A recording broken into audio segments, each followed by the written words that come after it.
You might hear this referred to as Covenant Garden, or, if I read it properly, Covent Garden, which it faces, or the Royal Opera House, which it later became. However, this is the original Theatre Royal building, opened in 1732, destroyed by fire in 1808.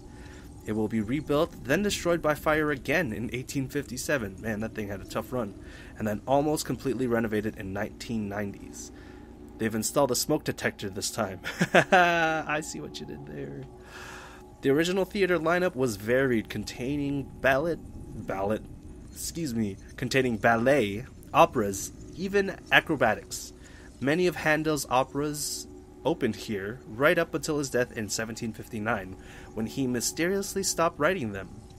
But the building was mainly used for presenting plays, at least for the first 500 years of its history. The reason? It held the exclusive rights to perform spoken drama in London, awarded by King Charles II. Yes, kings could do that, though why they would is beyond me.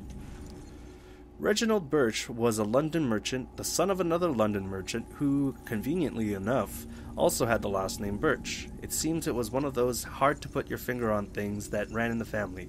Gross. Birch started in business for himself at an early age. By the time he was in his mid-20s, he already owned several merchant ships, mainly dealing in the tea trade to the American colonies.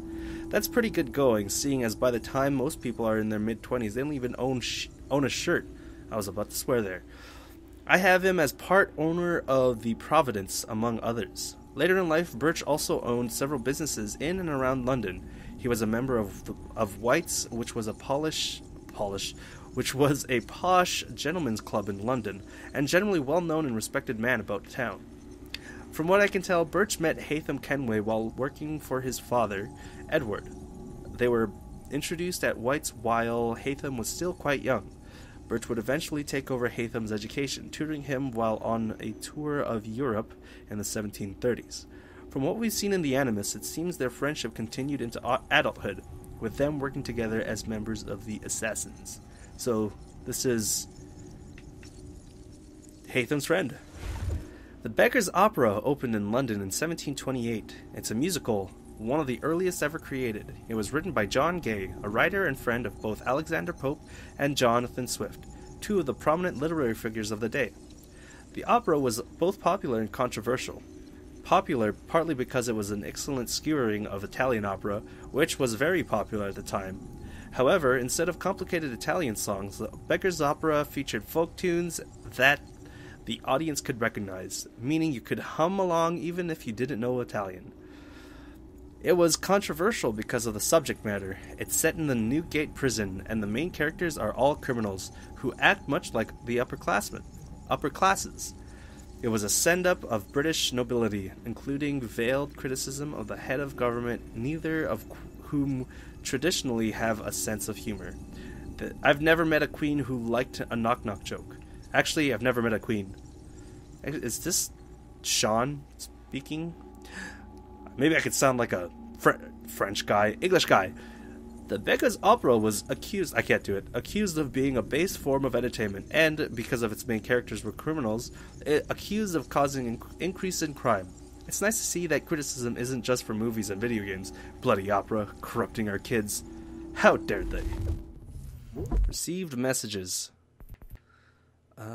Which would be the most recent? I guess that's the most recent. So, Rebecca Crane to Desmond Miles. Patch notes. Heyo.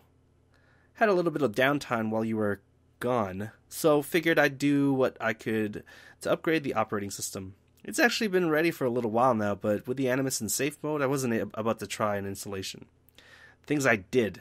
Actually, it should be we, since I had a few people in the other cells chip in.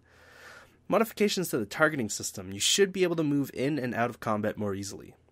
Free running improvements. You're likely less to jump at the wrong time in the wrong direction. Only one input for interacting with the world. No more choosing between parts of your ancestors' bodies. Okay. You can assassinate while moving now. Definitely try it out ASAP. You can pick up weapons on the go as well. We implemented a weather system. Rain, snow, wind. It's all there. Animals! Enough said. Faster fast travel? Just open your map and you can instantly travel to any unlocked fast travel station. Revamp the map. It now provides lots of additional information and you've got more control over what it shows. There's a ton of other stuff, but your dad is yelling at me to get back to work, so I'd better wrap this up. I'll help you up on the other side as you come across new features. Sean Hastings, database to Desmond Miles. First of all, welcome back. It's good to see you fully recovered. Can't imagine what it was like for you trapped in there. If you ever want to chat about it, you just let me know. Wow, he's opening up to me. Anyway, you'll find the database essentially unchanged aside from a few cosmetic upgrades. As before, you'll receive a notification when I've added a new entry. I'll also let you know if any of the entries are updated, as is often the case when dealing with conspiratorial, dang, that's a word, ancestors of yours. W. Miles, William Miles, the mission. This is his dad, to Desmond, Rebecca, and Sean. I know it's easy to get distracted while inside the Animus, but I'm hoping everyone can stay focused here. We need to find the key as soon as possible. Also, do not go exploring the temple without first clearing it with me, and carry your headsets with you at all times. Can't afford to lose anyone because curiosity got the better of them. We're short-handed as it is. That would be partly my fault.